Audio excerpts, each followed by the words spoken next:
I might have to pause in the middle of this Mm-hmm. and edit out later on my ringtone because it's They Reminisce Over You by Pete Rock and Seal Smooth. And I don't think that's allowed to be broadcast on Uh-huh. a podcast. But even though I talked with the woman from the Oregon Historical Society, Alana wanted me to reach out again. I don't know if my message made any sense, but you were there when I left it. I think it made sense. I was right there. Okay, good. We are having issues with getting a trip of people to go. Yeah. Next week, we're going to have to go because that's like literally our last chance. It is because we're going to be doing some goal ball in a couple of weeks. Yeah. And it's going to be the week before the end of March. And by then, if we go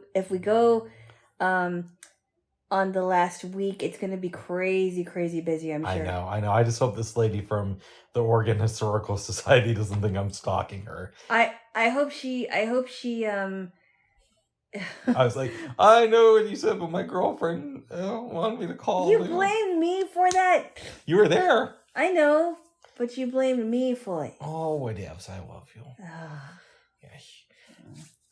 It sucks because last weekend would have been perfect had it not been for that snowstorm. And that's not something that we could have foreshadowed or, exactly. We didn't. We knew it was coming, but we didn't know it was going to come like that. No one did, really. No one did, and yeah, Metro got in trouble for it too. Oh, they did? Yeah. How? I think one of the employees got the word out, so they weren't prepared as well, and they should have been. Yeah. Yeah, they should have been. But anyway, we're gonna do our darndest. Next weekend, we're going come hell or high water. Oh goodness. Yes. I said the H word to one of your friends on the phone today. Oh, I know. Yeah. I hope you went to embarrassed. It could have been a lot worse. You said a lot worse than that. Oh, I have? Okay. Yeah. Oh, good. You'll get it later. Why? I'm just kidding. Anyway, there are absolutely worse things that you have said about people and to people. Thank you. This isn't really bad. This is how much we wanted to go.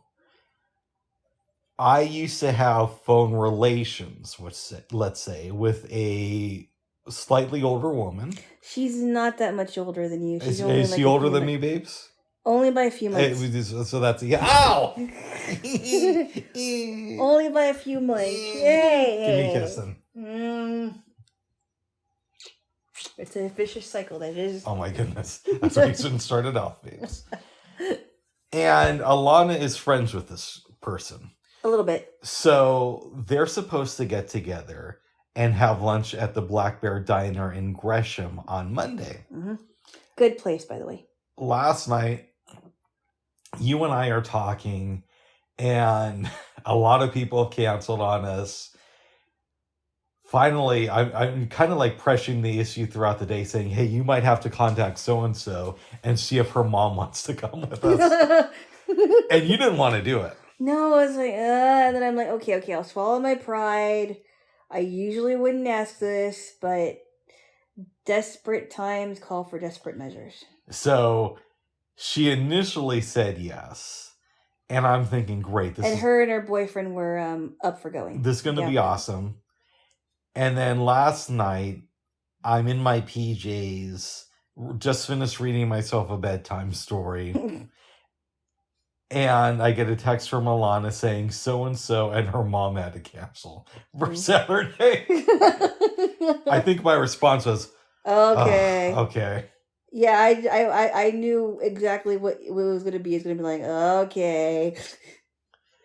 And she, now, she sounded very, very apologetic in her message. Like she almost felt like, it sounded like she really, really felt bad about canceling. But I also know that it was a short notice, and I also told her that we could probably we could do it next week if you guys weren't available. Yeah, we're gonna pull out all the stops for next week. Yes, we are.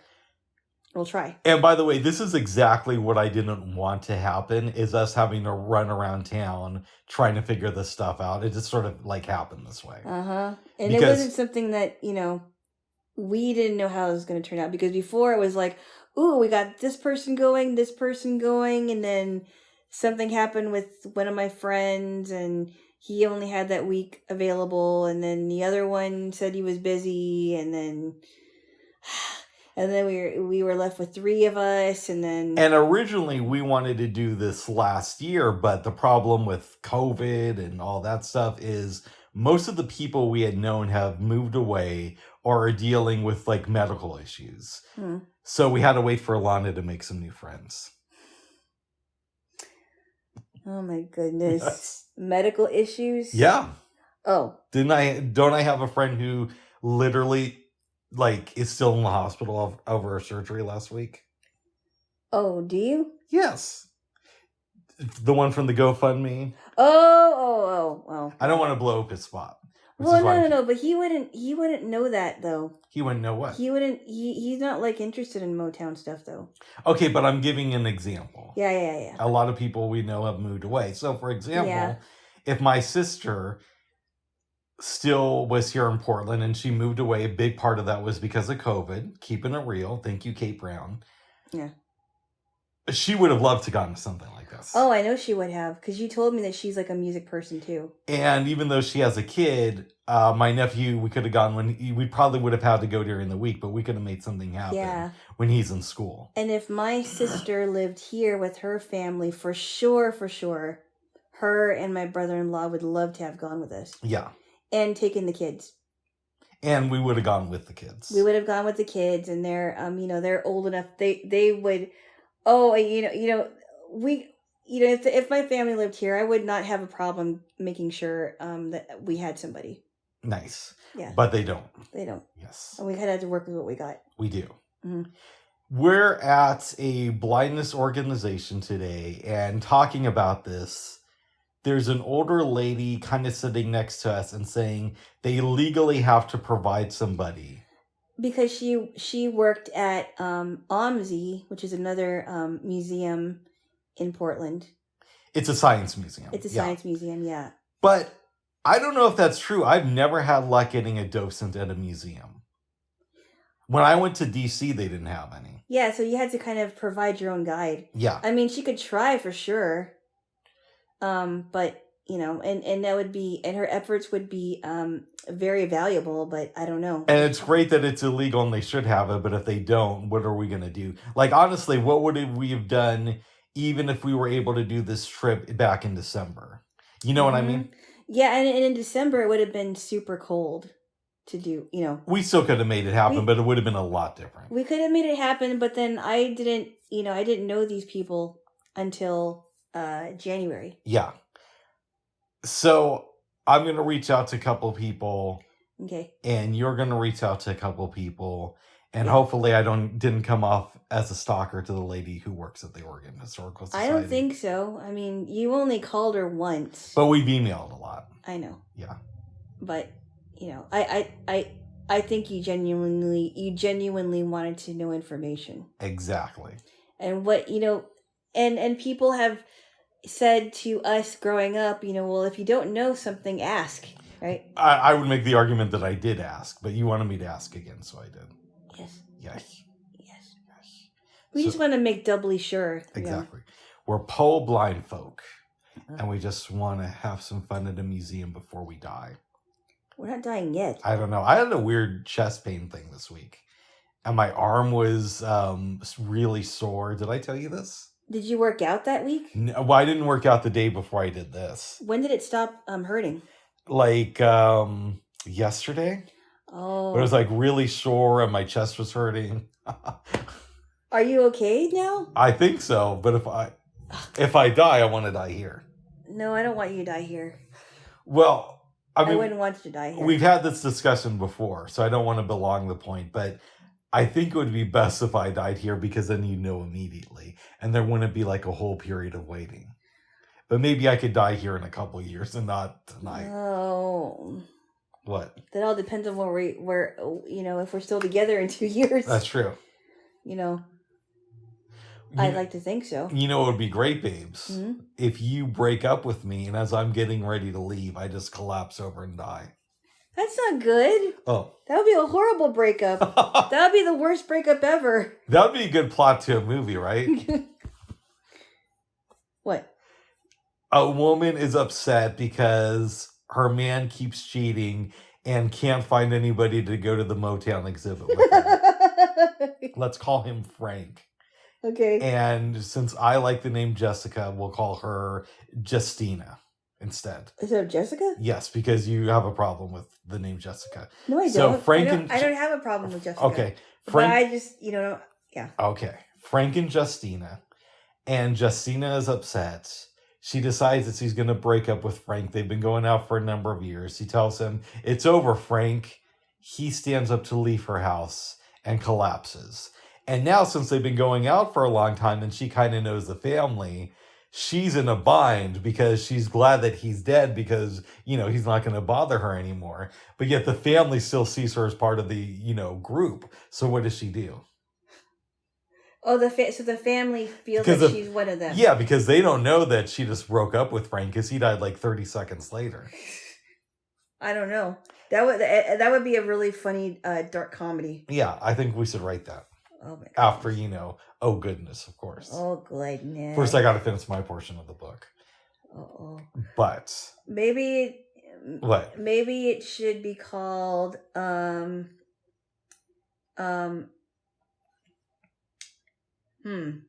have to think about that.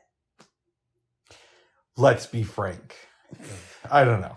Let's be frank? No. We'll come up with something at a later date, babes. But before then... A relationship to die for. Okay, we don't have to worry about titles right now, but we got the basic idea. That could be a funny movie. Chaos ensues. Comedy all around, misunderstood communication. Yeah. Well, good. Babes. Yeah? I saw that Kenny Parker has his own YouTube channel now. Oh? I don't even know who that is. Kenny Parker is a DJ for the defunct group Boogie Down Productions. Uh-huh. And he is the younger brother, I want to say, of Blastmaster KRS ONE. Oh, really? Who was, the lead rapper for BDP. Okay. And he's also mentioned in that song, My Philosophy, which according to you, you've never heard. Mm-mm. This is lecture number 2, My Philosophy. Number 1 was poetry, it's me. And then later in the song, he says, my brother's name is Kenny. That's Kenny Parker. I see you as much darker. I think that's how it goes. But anyways. Okay. That's off the album By All Means Necessary, which came out in 88. Uh-huh. I think in 90, BDP released the album Edutainment. Uh-huh. And on there is a song called The Kenny Parker Show. Oh, wow. Which Exhibit remade, like 10 years later. Oh, wow. So it's kind of funny that now Kenny Parker does have a show. Oh, wow. Yeah. He reminds me a lot of his brother, but he speaks, there's a lot of pauses, which really? I think is good, but I think maybe he over-enunciates. Over-enunciates? Yeah. Okay. What do you think about this? I don't know, because I've never heard that guy speak. You think he does it for dramatic effect? I don't know. I think he could speak just a little bit faster, but people tell me that I need to slow up sometimes, so. Slow up or slow down? I just said slow up. That's a slang term, babes. Okay. Yeah. Well, I never heard that one before. I know. Yeah. What? Go ahead. What did you say? I don't know. Yeah. No, I didn't. I never heard about it. Oh, good. Sometimes I feel like I talk too fast when I listen to recordings of myself, and I'm like, oh, I sound like I'm talking way too fast. Well, good. Well, good. It is interesting hearing him tell stories about KRS and performances. The other day I was watching a video where he was saying that usually most rappers who are on a bill with KRS ONE want him to close the show because he's such a great entertainer. Right. Which kind of sounds like hype unless you know hip hop. And most fans of rap who are over the age of 20 and don't really care for mumble rap are big KRS One fans. Like, he's in my top 5 favorite MCs. Yeah, mumble rap is really annoying. Right, but, KRS One, to be in my top 5, that's really saying something. Yeah. He talks about how there was only 2 exceptions to KRS One shutting down a show where it didn't go as planned, and he wasn't the best performer. Okay. Once was in the early 90s when they were doing a show with a tribe called Quest. And the other time was when they were performing with Run DMC. Oh, wow. And both of them just like blew the lid off that mofo. Oh, wow. To speak, slang terminology. Yes. Yes. Okay.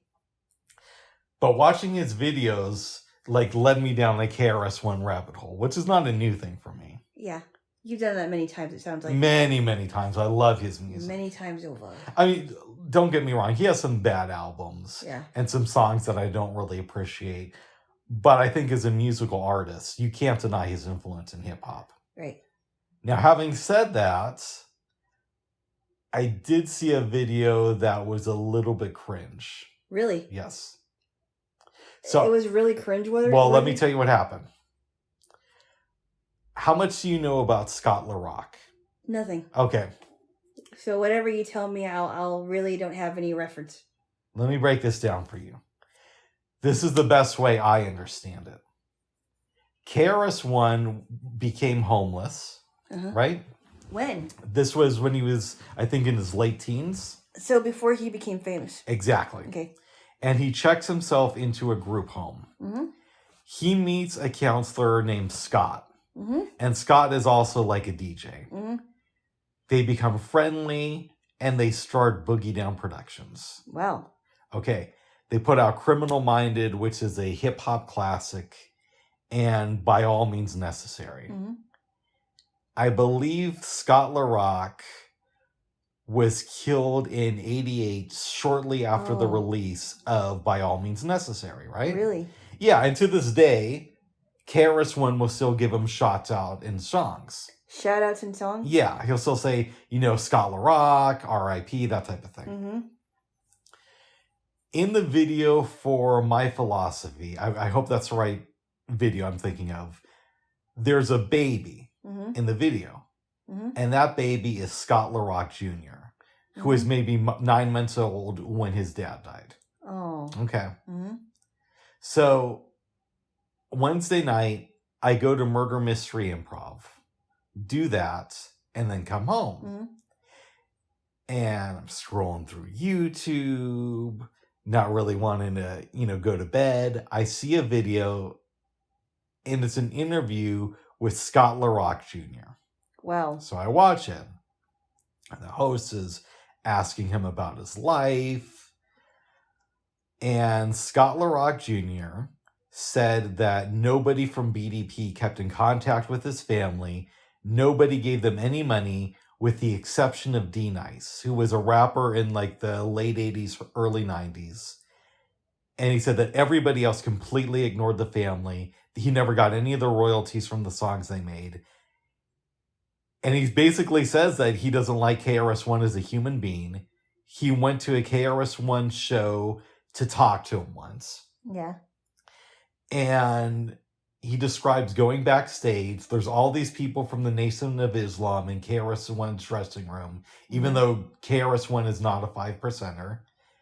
A 5%er? Yeah, that's with the Nation of Islam. Oh. That's part of their stuff. Okay.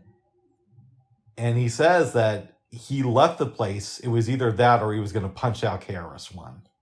Wow. That was really sad to hear. Yeah, that is really sad to hear. And he made the argument there was a period of time where Scott LaRock Jr. went a few years without talking to D-Nice. And D-Nice just went back to the building where Scott LaRock Jr. was living and went to his door.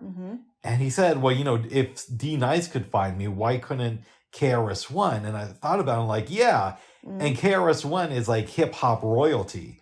So if he goes into the projects, nobody's going to bother him. He's KRS. If anything, they're going to respect him more for going to see Scott LaRock's son. Yeah. That was kind of sad to hear that. Oh, but Scott LaRock was his producer, right? Yeah, he's producer / DJ. Wow, that is really sad. I mean, it's like, is that how you treat the son of your good friend? Yeah, who you still shout out in songs. That's just not good. So I love KRS, but let's talk some more shit about him real quick. Throughout the years, he's always talked about African Bambaataa and what an influence African Bambaataa has been on him. You know about the allegations against African Bambaataa? No, I haven't been keeping up with that. Okay, this happened, I don't know, less than 10 years ago.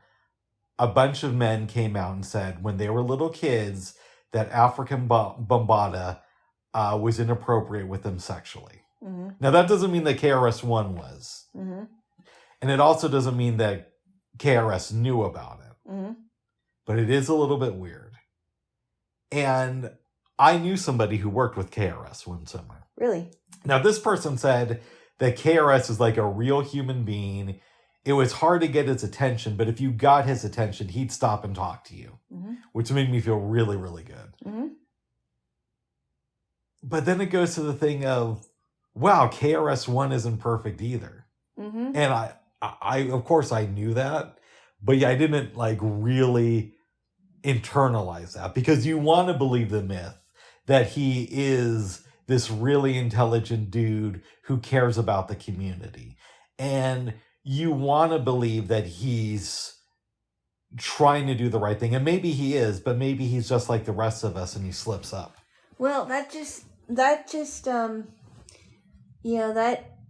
means that we have unrealistic expectations of celebs, because they're really famous, whether it's on social media or whether it's in Hollywood or what have you. They're just famous personalities, and there are times where you think that they're one way, like you think that they're all stuck up, but they're really not. Other times where you think that they could be the nicest person, but they're really not. So that just means that we have expectations of other humans that are unrealistic. They're just humans like us, or just more famous. And do you think that I put KRS ONE on a bit of a pedestal then? Yes, I have to say. And we have to stop doing that, because, you put Ice Cube on a pedestal, and when I told you the stories, you're like, oh, that's horrible. Yeah. But, and we don't know. I mean, maybe he was going through a period of time where he just was done with everything, and we don't know that. For a quick reminder, back in the day, Ice Cube was not only really rude to both of your sisters, but your brother-in-law on a separate occasion went to see a concert, and Ice Cube was one of the performers, and according to your brother-in-law, Ice Cube was a real dick.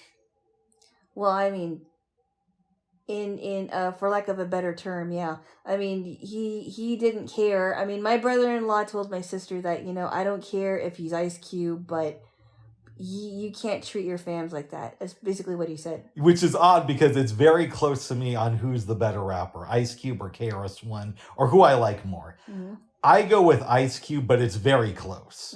Like, if somebody said they like KRS ONE slightly more than Ice Cube, I would disagree, but it wouldn't be like a strong argument, because it's so close in my mind between the both of them in different ways. And yeah, that did upset me. And I also knew somebody who met Ice Cube once and said that he was a great guy. So, there's there's a mixed bag of experiences that people can have with their celebrities. I mean, they could be nice to some people and really rude to other people. Yeah. But that just means that we have unrealistic expectations of celebrities, and we have to stop that, because they probably, if you ask a majority of celebrities, they probably would tell you don't get famous. That's true. I've heard a lot of them say that. Because if you get famous, you're going to have to change your life. You're going to have to change your life dramatically. Because you're going to be walking on the street, and you wouldn't be able to get out of your home without people, without paparazzi all over the place. If they know if you're a name brand. Yeah. You're not gonna be able to go anywhere. And would that be better than some average Joe guy or girl that is trying to get by with what they've got. I would personally not want to be famous, to tell you the truth. See, I would. But I'd like to be famous for the right thing. Like, if I was famous the way that Cube or KRS was famous, like if people loved me because I'm a great rapper, that would be totally cool to me. But it's also easy for me to say that right now, you know. I just noticed that the people that are the most famous, I mean, depending on how they spend their time and depending on how they spend their money, some of them are really miserable, it seems like.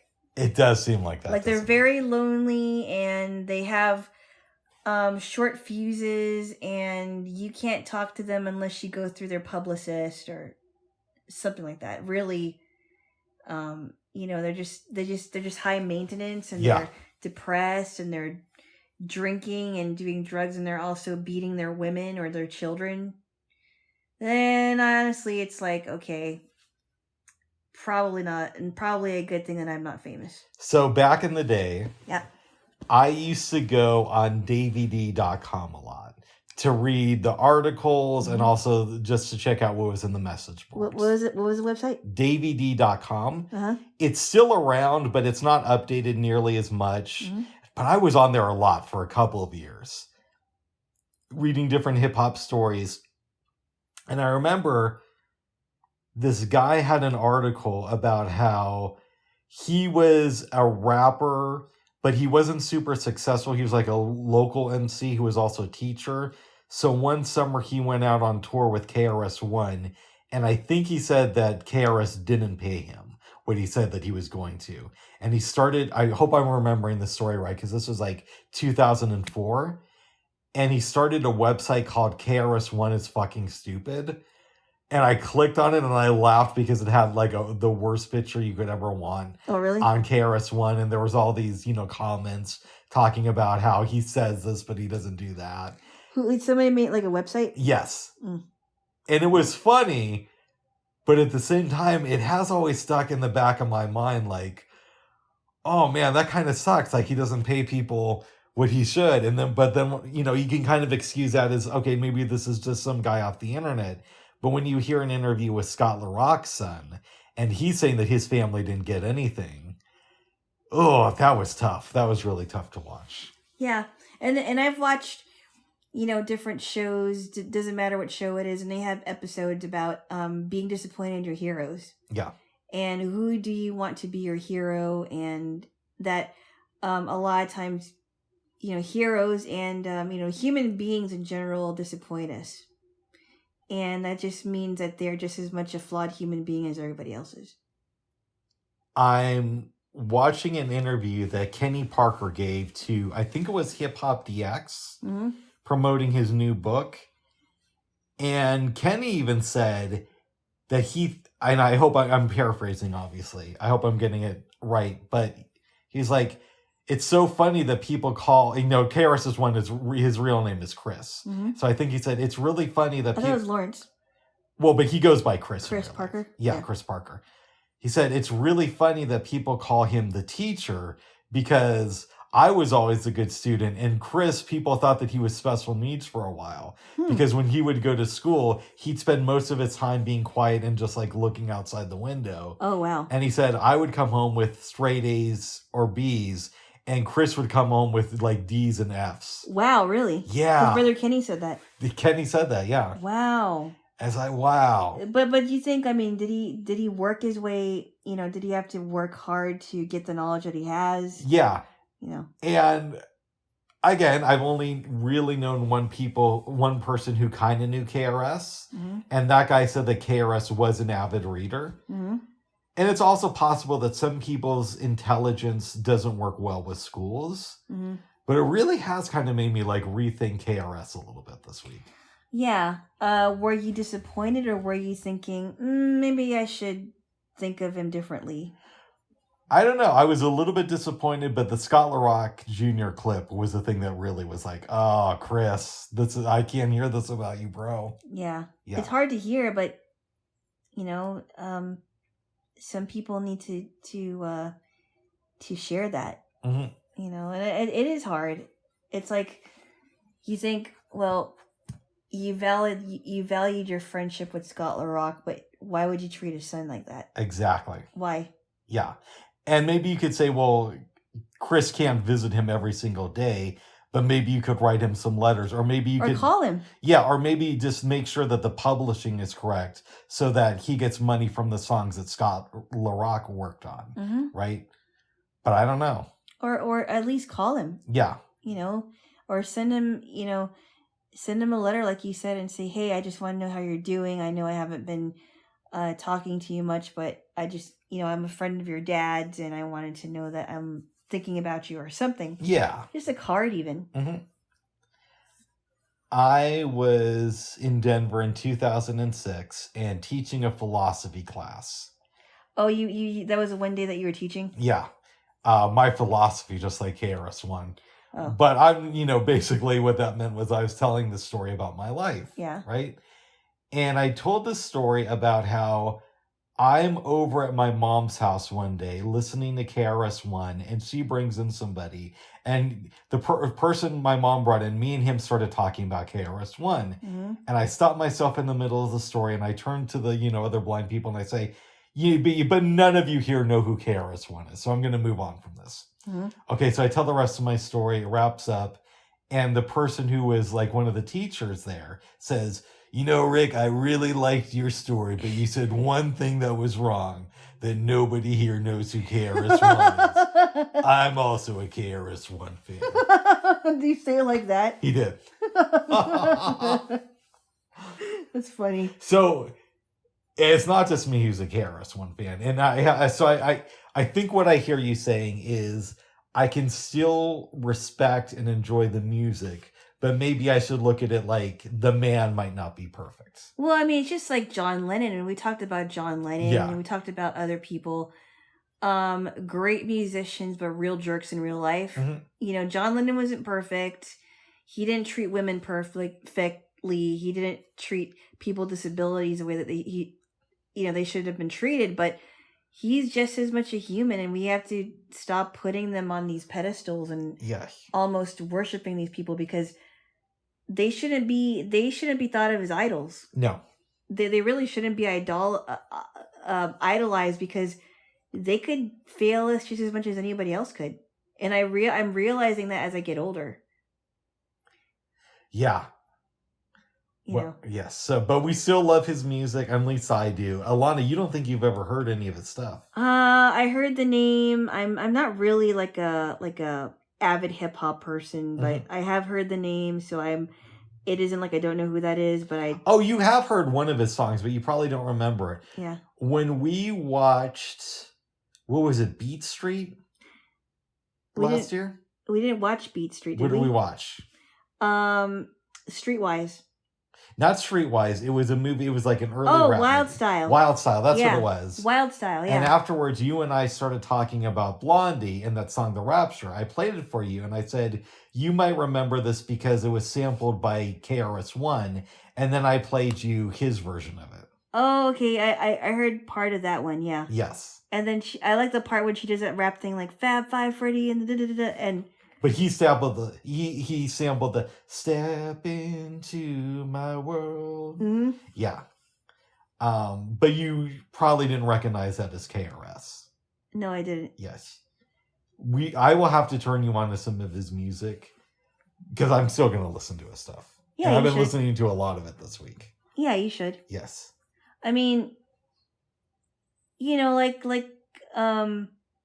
I do enjoy some of Phil Collins' music, but I also know that he has problems with alcohol. Exactly. I have heard that he does like to talk to his fans, which is really cool. Amy Winehouse made great music, but had a drug and alcohol problem, and that and she was killed because of it. Yeah, but here's a little bit of a difference between KRS and, let's say, Phil Collins. Is like most rappers, you hear that they're problematic, and it's kind of cool because you're supposed to be a bit of an outlaw. But with Chris, because he portrays himself as this learned man who is spiritually like in line, and he's done that for so many years, and again, he is hip hop royalty in a sense, it's actually a disappointment with him because of that. Mm. Like if you heard that, let's say DMX never talked to the son of his DJ who was killed, Yeah. it would kind of be cool in an odd way. But hearing that about KRS One is like, oh, bro. I don't know. I don't know that it would be cool anyway, Bubs. That's a good point. Yeah. Yeah. That's just not right. You don't treat people that you're close with that way. Well, not even if you're DMX. Not even if you're DMX, who's no longer with us. Who's no longer with us. Did he die 2 years ago? Or was it last year? No, it's coming up on the anniversary because it was right after I got on Clubhouse. Oh. And the anniversary of that is next week. Oh, it was last year then. No, 2 years ago. 2 years ago, okay. Almost 2 years ago. Almost 2 years ago. Yes. Well, I still love you, KRS. Your music, but I don't know. If I ever meet you, I will not bring up Scott LaRock. We'll talk about the Chris Styles album or Sneak Attack. Oh my goodness. Or, so many great songs. Yeah. So many great songs. Yeah. And you hear those things about other people. Like there's always those rumors that like Guru was like very problematic in real life and had his own issues. But I'm still going to be a Gang Starr fan, so I guess I can still be a KRS One fan. Right. Yes. That's another or a group rather that never got its due, in my opinion, was Gang Starr. Mm. But that's a story for another time there. Jaylo. Okay. Babes. Yeah. I've been doing some reading. Good. Yes. I have to get back to my book. How far? I finished it already, but where are you in Pilgrim's Progress? I have to find out where I am. I know that he meets up with that man that calls himself Help. And he also meets the worldly wise man and almost goes the same way that he does. But chooses not, and it ends up not going. Here's my problem with the book. But don't give me any more information. All right, but I'm not going to spoil it for you. I'm just going to say my main overall issue with it is it felt really simplistic, especially with a lot of the names. Like you couldn't come up with something that's like not so on the nose. Well, they're supposed to. I think there's a reason for that. I think that because the English was old, I think that the author of this version wanted to make it as simple so that anyone can understand it, especially for children. I mean, think of it that way. I mean, in an artistic way, instead of how on the nose it is. But from an artistic standpoint, it doesn't feel very creative to me. Well, maybe the postmodern Pilgrim's Progress will be a little bit So it's like if I wrote a story about somebody who tells it like it is, and my main character's name is Frank. Okay. You know what I mean? I don't understand what you're talking because about. People always say, "Can I be frank with you?" when they want to be honest. Right. And if you had a character who just like was totally honest, but his name was Frank. Oh. Well, I mean, I guess I didn't see it that way. Except like every character, their name represents what they're like. But I think it's because there's a message there. It's not just because of who they're like or what they're like. I think it's conveying a message as every story does. Right, but I think when you do that, you do yourself a disservice because you're making it too obvious. And sometimes you want to hide the message a little bit so it's not, so out front, because then it can get boring very quickly, in my opinion. I have a feeling you're the only one who thinks that way. Oh my goodness. Yeah. No, I'm just giving my opinion. That's fair, babes. As you give yours a lot. Oh my goodness. I don't do it enough. Yes, you do it a lot. And I hear it a lot. Oh my goodness. I read a book this week about the Chateau Marmont Hotel. In 1982, the anniversary is actually coming up on Sunday, which will be March 5th this year. John Belushi overdosed at the Chateau Marmont. And that's really all I knew about it for a very, very long time, was it's where Belushi died. But this book goes into all the details about it, how it was built in the late 1920s. It's been sold a number of times. It talked about like the employees who worked there. A lot of them would stay there for decades. It's sort of like this weird mix of a hotel / condo where people will move in there and some of them will stay there for years, even though it's a hotel. Mhm. And sometimes people will just like check in for a little while. So they actually could live there. Yeah.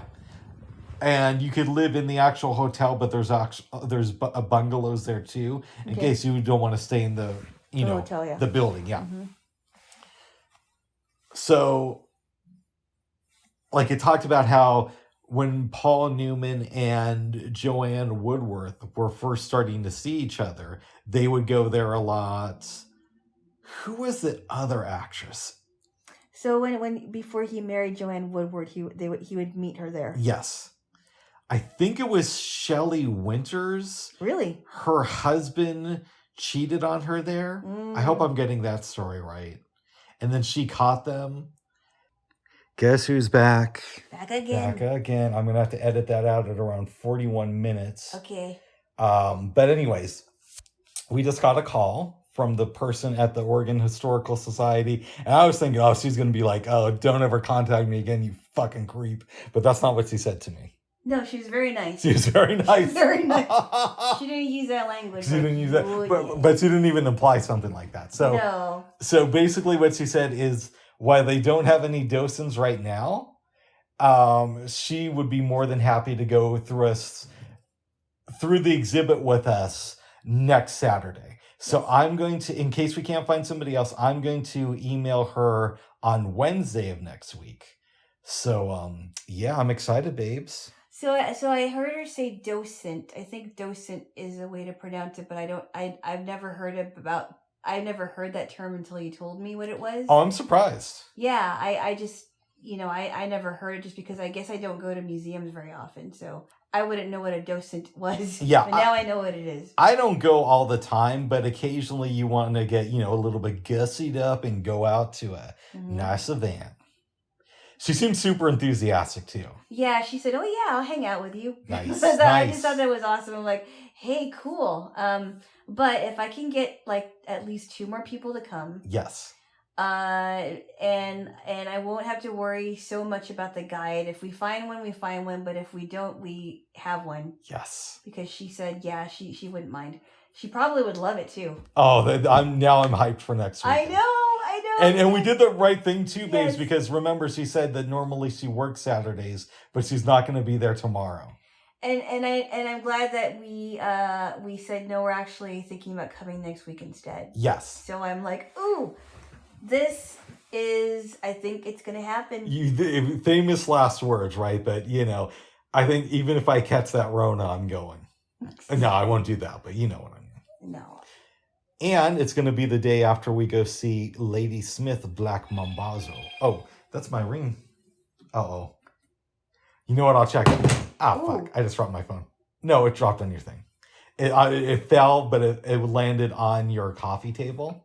Your nightstand. No, it's a nightstand. The coffee table's in the living room. I'm dyslexic. Oh, my goodness. Oh, my God. Go away. No, it was on the nightstand. But I think this is going to be cool. I think it's going to happen. I think the one person I'm going to, one of the people I'm going to invite is going to be, I think he's going to enjoy it. Yes. And then I'm going to have a lunch with a friend on Monday and see if she wants to bring her guy. Yes. And we'll go from there. Yes. Okay, I just saw who the text is from, and I'll talk to you about it afterwards. Oh, no. Yeah. But I know, but we didn't know when, we'll get to that later, babes. Oh, jeez. I know. I know, babes. I know. You so know. You know that I know, and I know that you know. Can we segue here? Because I have to bring up my frustration here. Oh, is it with me? No. Okay, go ahead. No, it was just that I had a little bit of a flooding accident in my bathroom. And we'll get back to books after this. Thursday morning. We'll get back to books in a minute.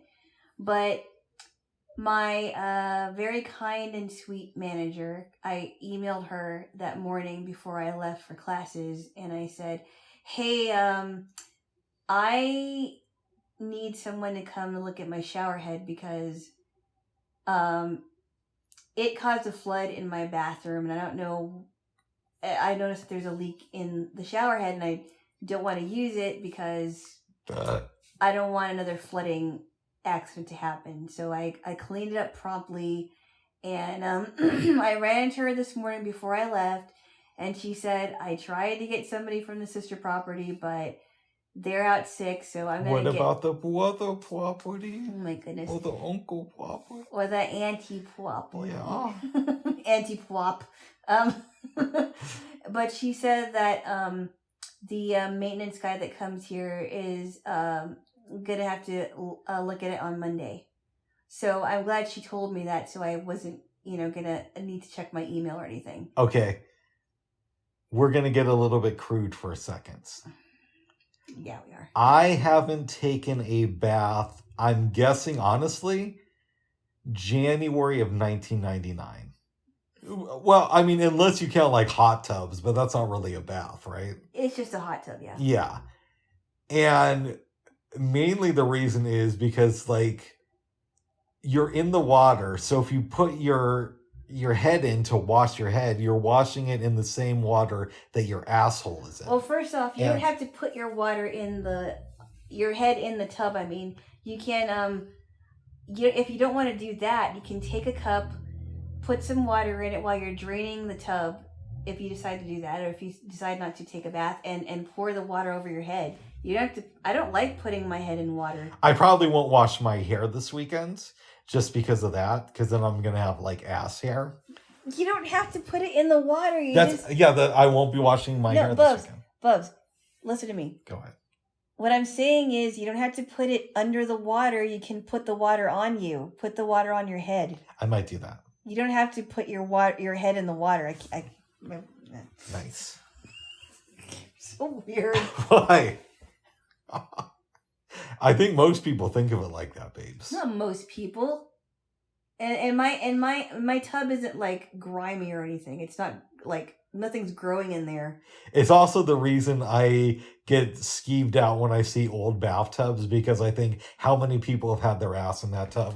It's true. I'm telling you the truth. That's not even meant as a joke. Oh. So. That's just gross. Now let's get to something. Because I'm the good boy, and I'm smart on most things. No, you're not. I am. Not good boy. But I used to bathe with my mom until I was 39 years old. No, up you until didn't. Last December. No, you didn't. And by the way, she's been gone since 2015. My mom's been gone since 2015. So we stopped taking baths together about 7 years after she died. Don't ask. What? Bubs, you did not do that. Okay. I don't believe you. As a result, I don't know how to clean.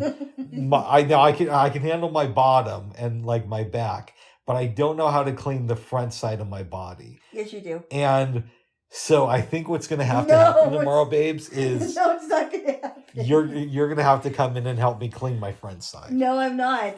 No. You're a big boy. You can do that yourself. But I told you, I bathed with my mom until like 2 months ago. No, you didn't. Even though she's been dead even though she's been dead since 2015, and I stopped taking baths in 1999. Remember, I'm bad with math. Bubs, you're better at math than I am. Thank you. Bubs. Yes. How could you? You don't have her ashes. I know. It's a weird thing, babes. But if you're willing to help me with that, then you're a big boy. You can. But how I figure it out? I've never done it before. You know how to do it, just as much as I know how to clean myself. Oh, good. What? I'm being honest, boy. No, you're not. You're being funny, boy. Funny boy. You're being silly, boy. Oh my goodness! But if I just want you to maybe stay by the bathtub just in case. No. Hold on, because my mom used to wash that area up until like a couple months ago. Bubs, she's been dead since 2015. That is a good 8 years ago. Like I said, smart guy. I'm not the best with math. So if you could just stay by the bathtub. No, I'm not going to do that. No. Mm-mm. Why not? Because you're a big boy. You can clean yourself up. You're not just... But I wasn't taught how to. Yes, you... I wasn't taught how to. Well, then you're going to have to learn how to do that yourself, folks. I'm not going to do it. Oh, my goodness. You I'm not going to give you a sponge bath. Well, that's line in the Notorious B.I.G. song that I love, where he's like, I need about 3 weeks in the recovery of the nurses just loving me, saying the best part of the day is my half, feeding me breakfast and giving me a sponge bath. Oh my God. You know that I always love that line. Of course. That's such a great line. But anyways, No I guess that's a couple bath. of lines together. Mm-hmm. Yeah. Well, we'll talk about this later. Okay. Do you like that I was man enough to admit that I used to take baths with my mom up until last year? I like that you're man enough to make up something that totally wasn't true. Oh. Okay. Because I wouldn't be making something up like that. But... Oh, thank you, Leia. Jaylo. Jaylo. Oh, and I don't have my rubber ducky here. I don't have a rubber ducky. How am I going to take a bath without my rubber ducky? Ask Ernie.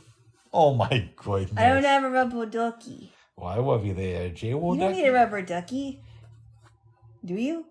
I do. I don't know how am I going to play in the bathtub? Well, I don't have any toys. What am I going to do? Just take a quick bath. You'll be fine. No. We'll make it through it. I might have to take a bubble bath. Oh, bubble baths are great. Yes. They're wonderful. There's something in my bubble bath that after I'm done, I feel so relaxed, and it makes me feel like I just came out of a spa. And I've never been to a full spa. Nice. I've never been to a day at the spa. Because they do all kinds of stuff. They do like facials and I love getting a good facial. Huh? I love doing a good facial. Uh-oh. I don't even want to know what you're thinking, Bubba. But anyways, babes. Anyway. I love facials, massages, jacuzzis. Yes. You know. They also have isolation tanks at some spas now. That's where I went to go and check one out. Didn't you say it felt really weird? Like you weren't able to relax that much? I wasn't, but I was also going through some stuff at the time. I would love to really give the isolation tank another shot. It sounds so weird. Like, are you like floating there? Yeah, and the water is at body temperature. So the idea is you get in there and it's just a little bit of water, so you kind of float. Mm-hmm. And you're supposed to knock out all your other senses. According to Joe Rogan, it's really good for creativity. Didn't you say you can hallucinate in there if you're not careful? You're supposed to. That sounds weird. Oh my goodness. Well, people hallucinate on shrooms too. I know that. That's not that weird. Yeah, it is. Oh my goodness. Isolation tanks. I bet it's cool, babes, to do like a couple of shrooms and then go in there, but not like a whole bunch. You know, you just do enough to, you kind of like microdose. I bet that's really cool. Well, I'm not going to encourage that behavior. Yeah, Alana, I love her, but she's never done mushrooms. And I'm not going to at this point. Oh. Nope. I'm not going to change. Well, I love you, babes. What? I do. What? Mocking boy. I'm not mocking boy. I'm with mocking girl. You've been mocking boy all the time. Oh, what else? Ever since you got to know me, it was mocking boy. Ever since what now? Ever since you got to know me, it's mocking boy. No, I'm funny boy, babes. There's a difference. But Jaylo. Yeah. Getting back to the books real quick. Okay. Chateau Marmont, a lot of famous people have stayed there over the years. Tony Randall was there when John Belushi died. He was at one of the other bungalows. And they said it was really difficult because they had to get, the paramedics in there, get the body taken away. But they also put a high premium on privacy. So that was a complicated thing. Robert De Niro used to stay there all the time. And he was friends with John Belushi in that period. And according to the book, a news crew made it up to Robert De Niro's bedroom because he was staying in the actual hotel, and they were knocking on his door asking him for a comment on John Belushi's death. Oh, wow. That's kind of weird. Yeah, it is. Yeah. It is weird. Yeah, weird. So, the bungalows, were the bungalows like full-on houses? That's what it made it seem like. Like they're kind of like mini, kind of like townhouses was the impression I got from the book. Okay. Yeah. Wow. Yeah. And it said something about there was a movie. I don't know if it was made at the Chateau Marmont or Robert De Niro was in town to make it. It was that one with Mike Nichols that was going to direct it. And then that kind of fell through, but that inspired some other film. I know that's very vague, but what do I remember about it? But it was a really good book. Oh, wow. What do you think about this place now that you know a little bit more? It sounds like it was fraught with entertainment, mystery, but also some bad stuff in there. Yeah, you know who was also a regular there? Who's there? Wallace Shawn. Really? Yep. The great Wallace Shawn. The great Wallace Shawn. The Grand Negus himself. Yep. I know that's inconceivable, but apparently it's inconceivable. He's so great in that movie. Yeah. He's great in everything. He's great as a voice actor. He was great in Clueless. Yep. So a lot of famous people like the Chateau Marmont. And it was saying, oh, God, there's so many stories. Griffin Dunn used to go there a lot when he would cover trials. And his son basically kind of grew up there. You know that song, For What It's Worth, by Buffalo Springfield? Yes. Stop. Hey, what's that sound? And you know how that was actually like about protesting curfew laws. Apparently that... Oh, I didn't know about that. Yeah, the area where they were protesting was like right outside of the Chateau Marmont. I didn't know that it was about curfew laws. I thought it was about something else, but... No, people think that it's like this deep thing, but it's not about Vietnam. It's about like curfew laws on the Sunset Strip. Oh, interesting. Mm-hmm. I had no idea. Yeah. Ha ha ha. Yes. Yes. And then I read a book about Henry Fonda and Jimmy Stewart. I think it's called Hank and Jim. I was just looking on my phone. It's by that dude, what's his name? Scott Eyman. He's done other books I liked. He did Print the Legend about, was it John Ford, I want to say? And a couple other books too. But I didn't know that Jimmy Stewart and Henry Fonda were really good friends for like 50 years. And I wasn't sure. I thought that Jimmy Stewart might have been a conservative considering how highly he spoke of the military, but I didn't know for sure. Apparently he was. For some reason, I also thought that Henry Fonda was conservative, but apparently he was super liberal. And I know you could say, oh, his daughter is Jane Fonda. Of course he's going to be liberal. Yeah. But I always thought that there was a generational divide between the two of them. But it was interesting reading about their friendship. Huh. Yeah. Interesting. Okay. Yes. Oh, so he was friends with Henry Fonda, Jimmy Stewart. They were good friends for like 50 plus years, I just said, or 50 years. Wow. Yeah. And they were saying in the book that Jimmy Stewart was like an old man before he was even really that old. Really? Yeah, but it's just like his temperament. Like they said, he wasn't just conservative in politics. He was conservative in life in general. So meaning if Jimmy Stewart found a meal he liked at a restaurant, every time he would go to that restaurant, he'd order that meal. Wow. So there's some restaurant in Hollywood that him and his wife, Gloria, would go out and eat at all the time in LA. And every time he went there, he'd order the same meal for like 10 years before he'd switch it up. Wow. Yeah.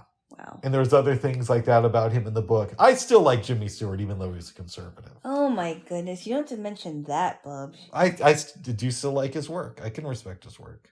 Yeah, but you don't have to put politics in it all the time. Well, and also, let's be honest, unlike most conservatives, he actually stood by his beliefs. He went to war. Yeah, yeah. I think he's one of the most true conservatives ever. And Yeah. um and I think it's great. I would tell you this, I'm, as you know, much to your chagrin, I'm not a huge fan of conservatives. I know, big shock. Having said that, a conservative who actually stands by their belief by joining the military gets more respect from me than somebody like, let's say, Sean Hannity does, who just pontificates on TV. And we found out that he's a big fat liar, and it's a good thing I don't watch his show anymore. Alana did the research based on what I said about him lying about January 6th. And it in fact is true. Mm-hmm. And so did Tucker Carlson, and so did Laura Ingraham, and I'm thankful that I don't watch any of their shows anymore. Maybe I'm wrong, babes, but for some reason I thought you were a Tucker Carlson fan until recently. I was for a while. I mean, I haven't watched a show in a long time, but I've been hearing things that I thought he stood by. But after that, yes, I was until recently. But after I found out that it was confirmed that he was lying about what he said, I'm like, oh, geez, was all those watching his shows, was that all for naught? Yeah. Because if he's going to say this stuff on TV, people are going to believe it and it's going to sound real. But now that we know that he wasn't telling the truth, it's like, it's disappointing. It's just like how I said earlier, we have unrealistic expectations about celebrities. Exactly, yeah. And I was telling you too with Tucker Carlson, that thing about how Joe Biden's son, what's his name, the one with the laptop, Hunter Biden, was trying to help Tucker Carlson's son get into, I think it was Georgetown University. And I didn't listen to that clip yet. I will, yeah. Because you told me that he called, he wrote him, I think, and said thank you for doing that. Yeah, and the clip I sent you was from Secular Talk, which is a very liberal outlet, but it apparently was leaked by a conservative person.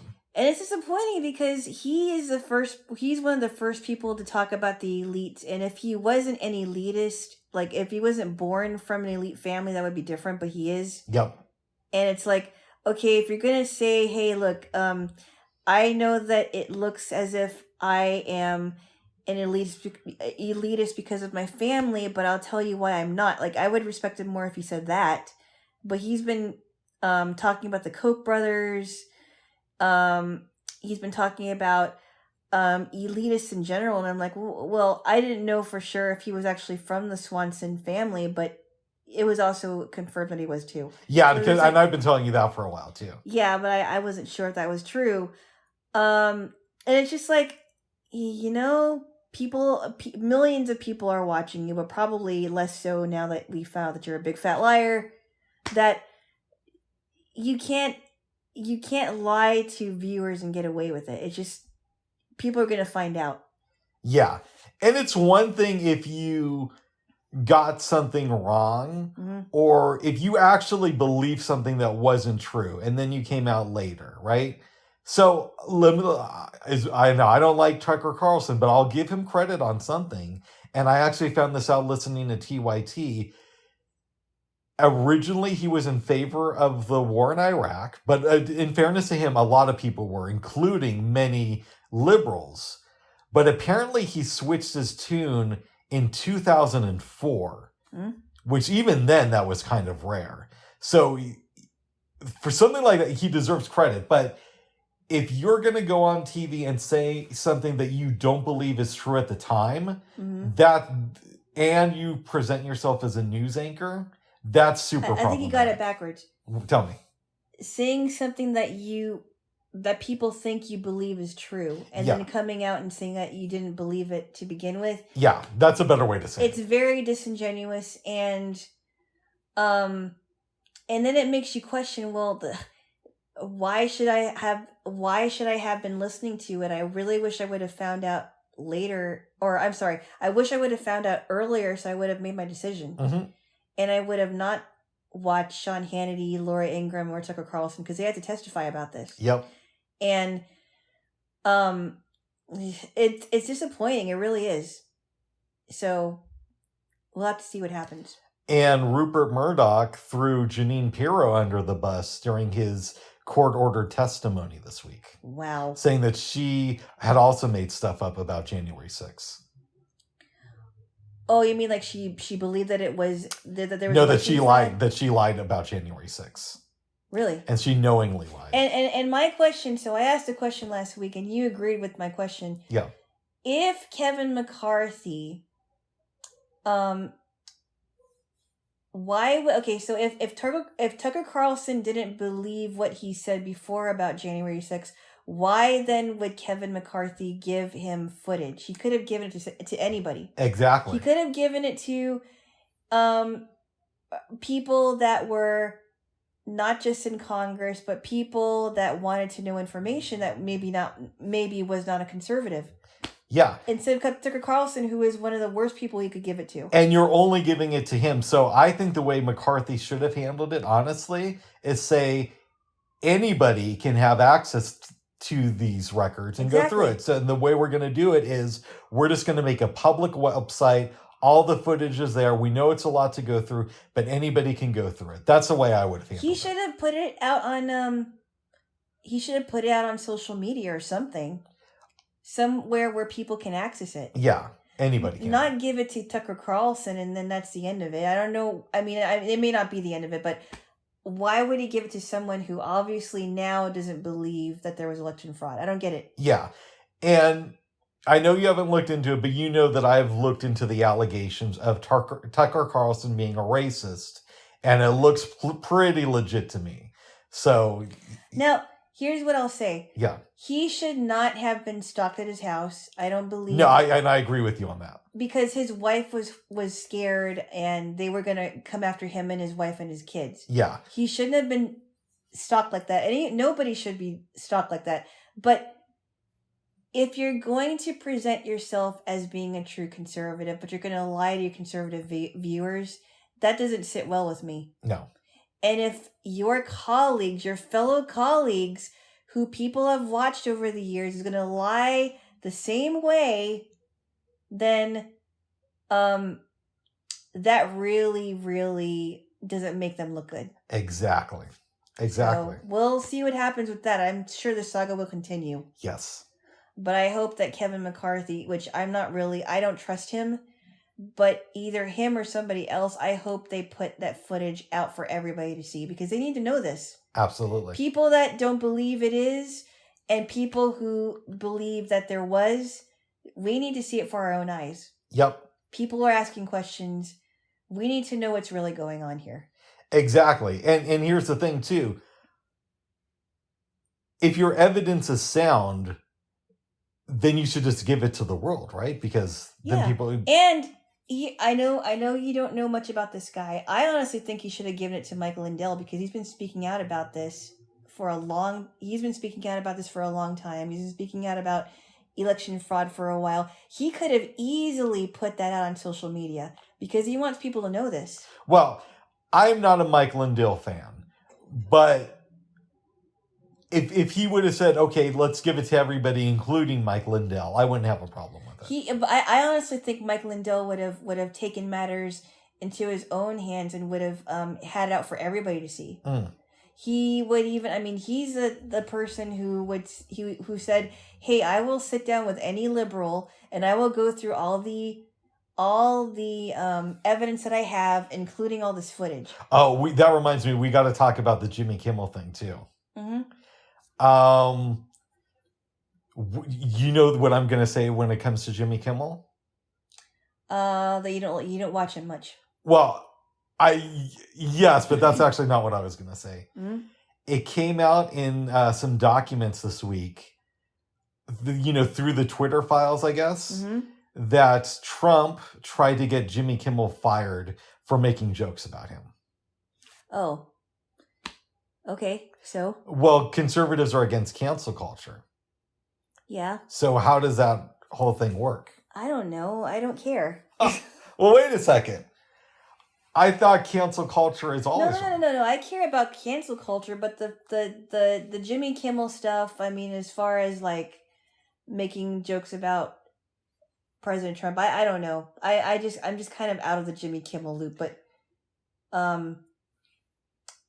I don't know. I don't really pay too much attention to a lot of the Twitter files unless it really, really, really is important. Okay, but don't you think it's important, and we don't have to spend all day harping on this, that the Republicans say that they are against cancel culture, and yet the leader of their party was trying to get Jimmy Kimmel fired for making jokes about him? I don't know, Bubs. I have no idea. I'm just kind of, I don't know. I just pick my own battles, and this is not one I want to fight. Okay. This is not one I want to fight. It's just like, no, okay. Unless it actually means something to people, unless it actually is that important that people should be listening to, then I'll pay attention to the Twitter files. Yeah, see, and then we'll drop this. I would only say that it's important because, and I don't like Jimmy Kimmel. I don't hate him, but I don't watch his show, and I'm just not into that stuff. I don't watch late night TV anymore, so I could really care less about the jokes that he says. Yeah, but that said, it does seem hypocritical to me that Republicans are always talking how bad cancel culture is, but they can look the other way potentially if it's about Jimmy Kimmel, a liberal. Like, if you're against cancel culture, you should be against it on all sides. That's just what I would say about it. Okay. Well, I don't know. I just pick my battles, and I pick which ones I am passionate about, and this one I'm not really too passionate about. Meanwhile, I'll tell you something that happened to me about a week and a half ago. Okay. This was before the snowstorm, a couple of days earlier. Mm-hmm. Having lunch with a friend of mine who's a conservative, okay, big Trump person, and I make some flippant comment like Rick often does about, oh, I mean, I guess you don't like anybody else besides for Trump, right? And he's like, I don't really think I like Trump that much anymore. And then he goes on this diatribe against Trump, which I was kind of shocked by, because for as long as I know this person, he's been a rah-rah Trump supporter. And now he's trying to say that even though he's more conservative, Trump isn't his guy anymore. I think he's a wuss. Trump? Oh. No, him. Oh, my friend. Yeah. Oh. I'm sorry. I mean, I'll tell you why I think that, and please don't relay the information. Yeah, it's not like we're doing this on the podcast or anything. We are. You go ahead. All I have to say is anybody who's afraid of sitting in a restaurant that has some kind of sign that they don't like, or sitting in a restaurant that doesn't share the same politics as you, is a big fat wuss, in my opinion. Okay. That's all I'm going to say. I'm not going to say any more. I love this guy. He seems like a very nice man, but I think he needs to grow a backbone. Oh. That's all I'm going to say. Oh, good. That's all I'm going to say, and I'm going to shut up about it now. But he's no longer a Trump person, babes. So that's something to think about there, Jaylo. Well, he can do what he wants to do. I think he's a wuss. Oh. Well, I love you, babes. I'm going to stand my ground. Nice. And he can stand his or whatever ground he's on. Oh, my goodness. As far as I'm concerned. Anyway, that's enough. Yes. Something good to say this week about the Republican Party. Apparently, there have been no new George Santos lies this week. How many things is he going to lie about? I don't keep up with his lies. I think it's ridiculous. I think he needs to just leave Congress because he's the biggest laughingstock, besides Joe Biden, the biggest laughingstock in politics right now. Yeah. It's funny. He doesn't realize that he is providing a lot of comedic material. He's hated. People don't like George Santos. He is. The only good thing about him is that people can make fun of him a lot.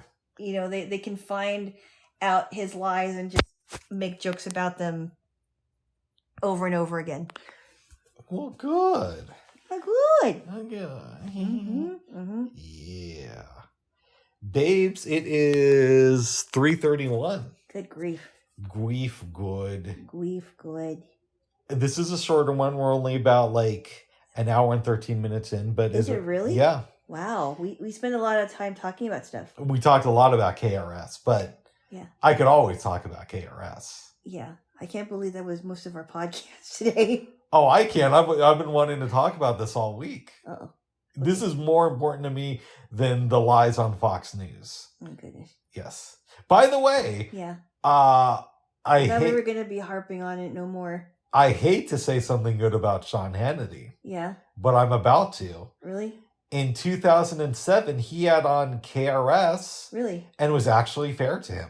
Well, that's good. Yeah. I did not know he did, actually. Yep. Wow. Yeah. But you know what else? To What? say something good about Sean Hannity.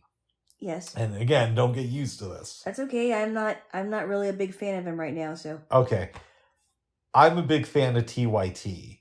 And you know that Cenk Uygur, who is like the main creator behind the network, Yeah. used to be a host on MSNBC. Oh, I didn't know that. And they fired him because he was critical of Obama. Wow. Yeah. And so he knows people in the industry, and he said that even though he doesn't like him... them? Well, no, I'm about to tell you the thing.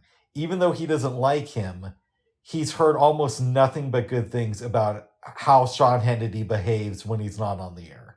Huh. Like he says, like servers he's talked to have also served Sean Hannity. Makeup people almost all have like glowing praise about Sean Hannity. So I don't know what that says, but move over this way. Even the devil has good aspects to him. He's not the devil. Sean Hannity is not the devil. No, he's not the devil. According to Jaylo. No. He's just a person that has a lot of flaws. He's just a person with a lot of flaws. Yeah, Mr. Hannity is flawed just like everybody else. Oh my goodness. Yes. Well, good. Well, babes. Yeah? Is there anything else you want to talk about? Any dreams? Did I have any dreams? I don't think... Did I tell the space dream in here? I think I did the last time, right? Oh, did you? I don't remember. I think I told you privately. Okay, so I think it might have been this last week. I had a dream that I was talking to this girl. She might have been 12-ish. Don't remember what her name was. But she was telling me that she was going to spend 7 weeks in space, which I thought was pretty long for a 12-year-old. Also, great title for a movie, 7 Weeks in Space. Oh my goodness. Keep going, babes. And she was going to go with 4 people, and she was just... She was saying that she was going to spend 7 weeks in space, and I got the sense that she was frustrated, because she's like, what am I going to do in space? But it sounded like she was thinking, I'm going to be the only kid there. What am I going to do because there's all these adults? Yes.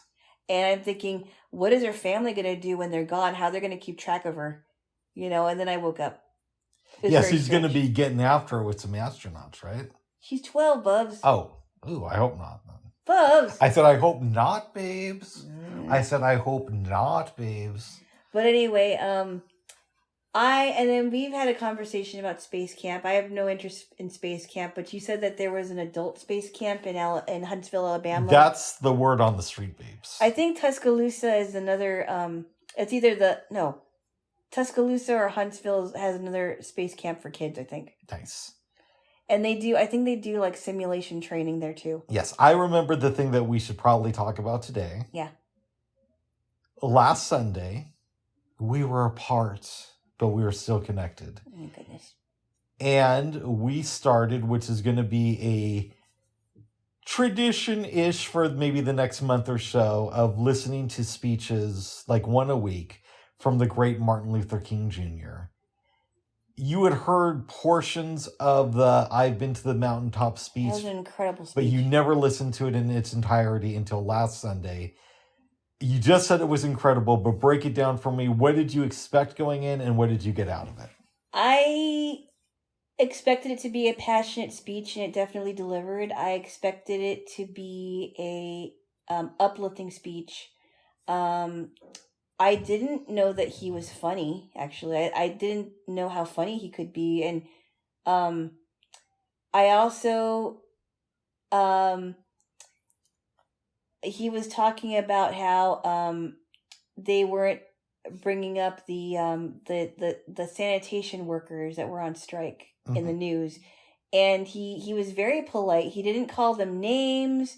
He didn't call them stupid people. He just said, they didn't seem to get around to it. He had a way of saying it. Like, we don't have to use violence. We don't have to curse. We have to let our we have to let ourselves know about why we're passionate about this.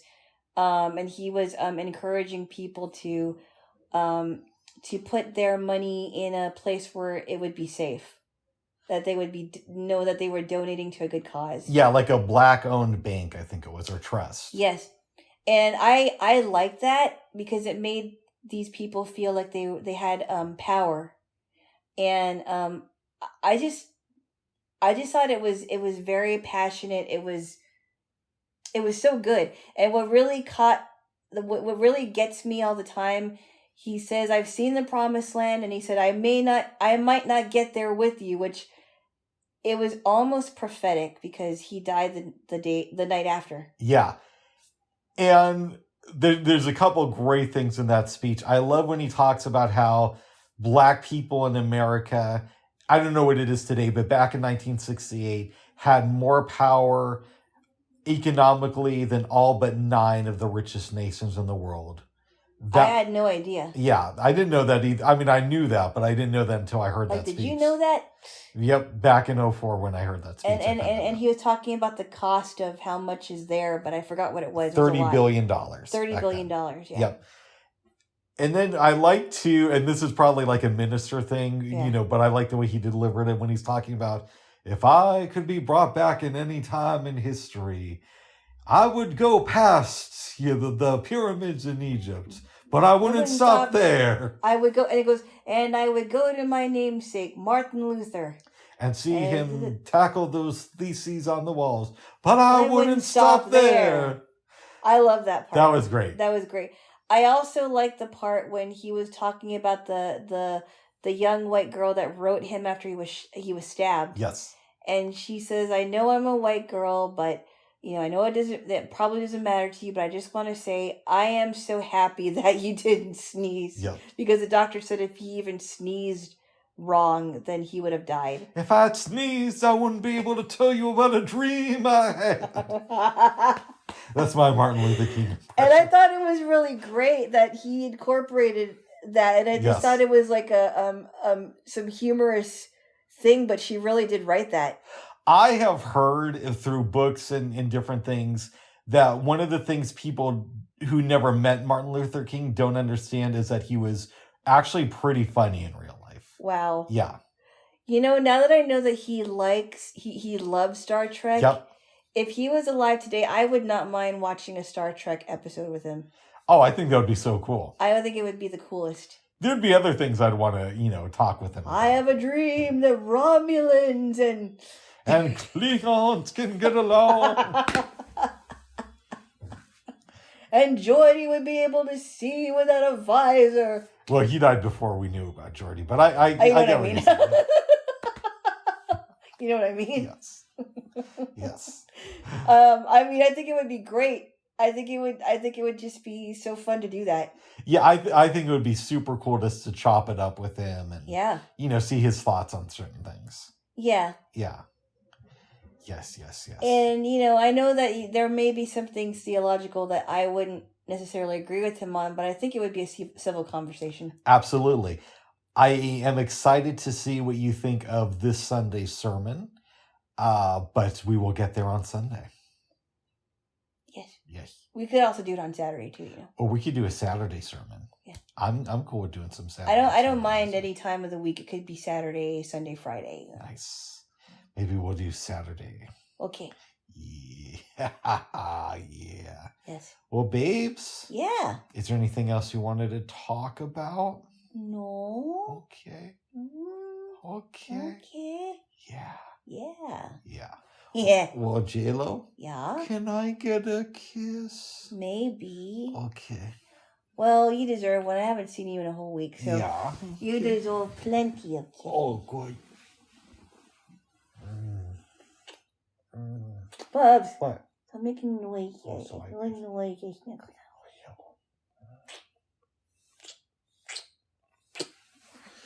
I love you. I love you too. So, we will see how it goes into tomorrow. Yes. I'm just excited that we may be able to do this activity next week. And I was thinking, she's not going to call back. But then she did, so I'm so happy. I am too. Yes. Yes. And I wish Scott LaRock Jr. luck. I'm sorry that KRS One has some issues, but we all do. He's human. Mm-hmm. So I wish him peace as well. And I'm glad he's still alive. And at some point this weekend, Alana has never heard My Philosophy. I want to play that for her. Oh. But listen, I could do a whole afternoon of listening to KRS One and breaking down all of his lyrics. But I will spare you that, and we will just listen to one song from him, and I won't have to talk about the meaning behind this lyric. Maybe tomorrow. Okay. Yes. I'm so and so. I'm this. I'm that. Huh. But they all just wick wick whack. That's a line from the Oh song. my goodness. Yes. Wick wick whack. Yes. That's funny. All right, I could go on. I could probably do the whole song, but Alana doesn't want that. No, because I'll never hear the end of it. So you're until a it ends. philosopher? Oh my goodness. I think very deeply. Anyways. Oh. Well. Well. Bye for now, Jaylo. Bye-bye. Bye-bye.